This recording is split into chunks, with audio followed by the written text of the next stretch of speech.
প্রথম ছবিতে যাদের দেখছেন, আজ বলবো এই সকল খুনিদের লোমহর্ষক বর্ণনা। পরের ছবিটি খেয়াল করলে দেখবেন খুন করে আটক হওয়ার পরে আদালতে যাওয়ার পথে হাসছেন তারা। মূল ঘটনায় যাওয়া যাক।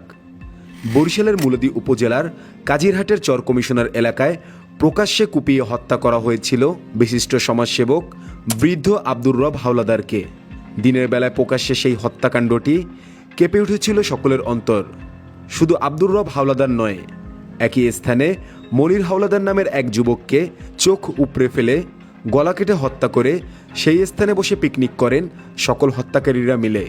পেশায় তারা সকলেই ডাকাত। কানাবগির নির্জন চর যেখানে দিনের বেলা মানুষ যেতে ভয় পায়, সেখানে তাদের আস্থানা। সারা দেশে ঘুরে ডাকাতি করার পরে এবং দেশের বিভিন্ন স্থানে হত্যা করার পরে তাদের নাম রয়েছে। তাদের মধ্যে নেতৃত্বে রয়েছেন কামাল সর্দার, জামাল সর্দার, তোতা সর্দার, মানিক সর্দার, করিম মল্লিক।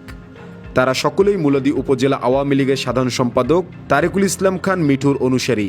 যখন দুর্গম কানাবগির চর থেকে বরিশাল র্যাব আর তাদের আটক করে, সে সময় তাদের কাছে পাওয়া যায় অস্ত্রের ভাণ্ডার। এই দুর্ধর্ষ ডাকাত এবং খুনি গ্রুপ কিছুদিন আগে আব্দুর রব হাওলাদার হত্যা মামলা থেকে বের হয় জামিনে, এবং বের হওয়ার পরেই পুনরায় হামলা চালানো শুরু করে আব্দুর রব হাওলাদারের পরিবারের উপর, যাতে করে তুলে নেওয়া হয় মামলাটি।